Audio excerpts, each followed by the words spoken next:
Assalamualaikum warahmatullahi wabarakatuh, teman-teman. Saya mau cerita tentang kejadian 2 hari yang lalu. Jadi ini hati-hati terhadap oknum rumah sakit. Ini oknum ya. Saya bawa papa saya ke IGD itu hari Minggu. Hari Minggu kan semua dokter spesialis libur ya. Saya bawa papa saya ke IGD karena waktu malamnya, malam Minggu itu papa saya diare sampai puluhan kali malam itu.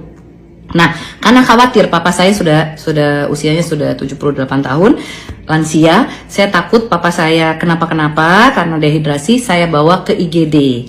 Sampai di IGD rumah sakit itu, papa saya diperiksa, diperiksa tensi, diperiksa denyut nadi, dan kemudian dokter bilang ke kami, ini hasil pemeriksaan saya, bapak belum termasuk indikasi dehidrasi, Bu. Jadi dirawat boleh, tidak dirawat boleh. Nah, saya jawab sebagai orang awam, tolong dikasih saran dok, baiknya bagaimana? Kalau dia bilang silakan pilihan keluarga karena kondisi bapak baik-baik saja, nanti kita kasih obat gitu ya.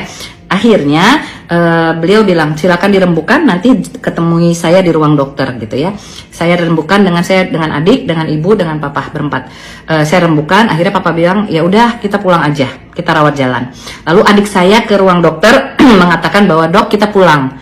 Nah, saya tidak tahu bahwa adik saya disuruh tanda tangan surat penolakan rawat inap. Nah, kemudian setelah sampai selesai di sana, adik saya ketemu ke tempat kita lagi di tempat tidur pasien di UGD. Adik saya bilang udah tinggal ke kasir. Oke, saya ke kasir. Saya masih berpikir, memang papa saya sebelumnya saya lupa informasikan, papa saya BPJS Kesehatan karena beliau pensiunan. Nah, itu rumah sakit yang menerima BPJS.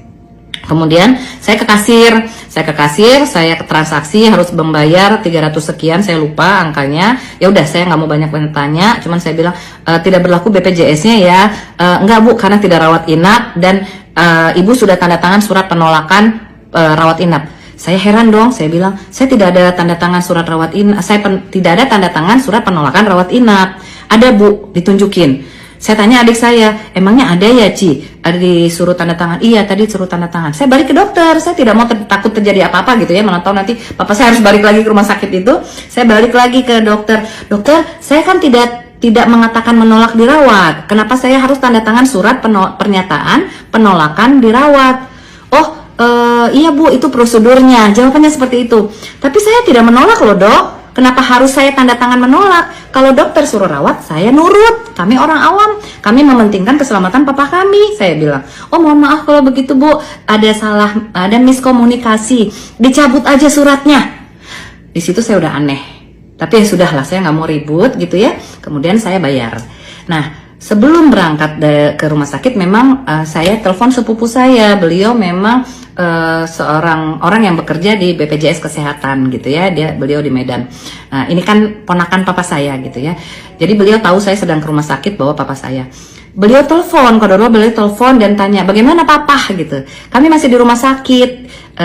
Udah beres kan di cover BPJS kan? Dia jawab. Enggak, ini ada yang nggak di cover karena tidak dirawat, saya bilang. Tapi saya udah bayar, udahlah mau pulang, saya nggak mau ribut juga ya. Terus dia bilang, saya mau bicara sama dokternya. Dan dia berbicara sama dokter. Sayup-sayup yang saya dengar adalah ada beberapa pertanyaan, ternyata ada prosedur SOP yang harusnya dilakukan oleh dokter terkait pelakuan untuk lansia, apalagi diare ini kan emergensi ya, kita nggak pernah tahu kalau dehidrasi itu bisa berbahaya dan lain-lain. Saya tidak tahu apa yang tidak terlalu jelas apa yang dibicarakan, tapi memang secara medis. Nah kemudian saya ambil teleponnya, sudah selesai, saya juga tidak mau memperpanjang, kami pulang. Persiapan untuk beres-beres pulang, mau keluar pintu rumah sakit dijegat, dipanggil oleh kasir. Ibu-ibu mana tadi notanya, invoice-nya? Kenapa? Saya belum mau pulang gitu ya, karena obat udah di tangan, sudah bayar juga. Katanya, enggak Bu, ini ditanda tangan aja Bu. Kenapa? Iya Bu, uangnya dikembalikan. Dikembalikan utuh uangnya yang tadi dibayar. Saya tanya kenapa? Iya Bu, ada kesalahan.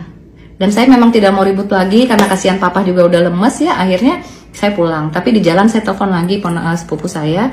Ternyata informasi orang yang paham gitu ya, ternyata dokter ini tidak melakukan salah satu SOP, salah satunya ya bahwa untuk emergensi lansia harusnya dilakukan pemeriksaan darah untuk mengetahui elektrolit dari si pasien, apakah dia dehidrasi atau tidak, karena hanya papa saya tidak dilakukan itu hanya pemeriksaan tensi saja. Jadi, dan kemudian ada peraturan-peraturan gitu, apalagi saya mengatakan saya harus tanda tangan surat yang tidak harus dilakukan harusnya, karena saya tidak menolak gitu.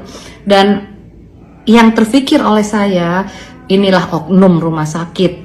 Kita sering mendengar di luar kejelekan-kejelekan BPJS. Kami baru pertama sekali memakai BPJS ini untuk papa saya, jadi sebelumnya nggak tahu. Dan setelah dapat informasi itu, saya kebayang orang-orang awam yang tidak paham, orang-orang susah yang nggak punya uang, yang dikerjain oleh pihak rumah sakit untuk kepentingan mereka. Padahal kita punya hak.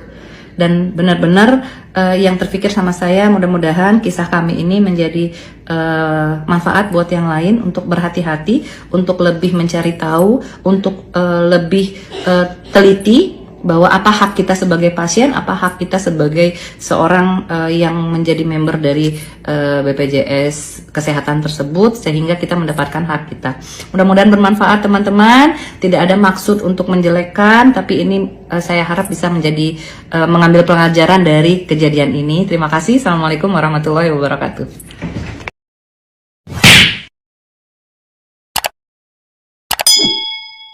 Holger.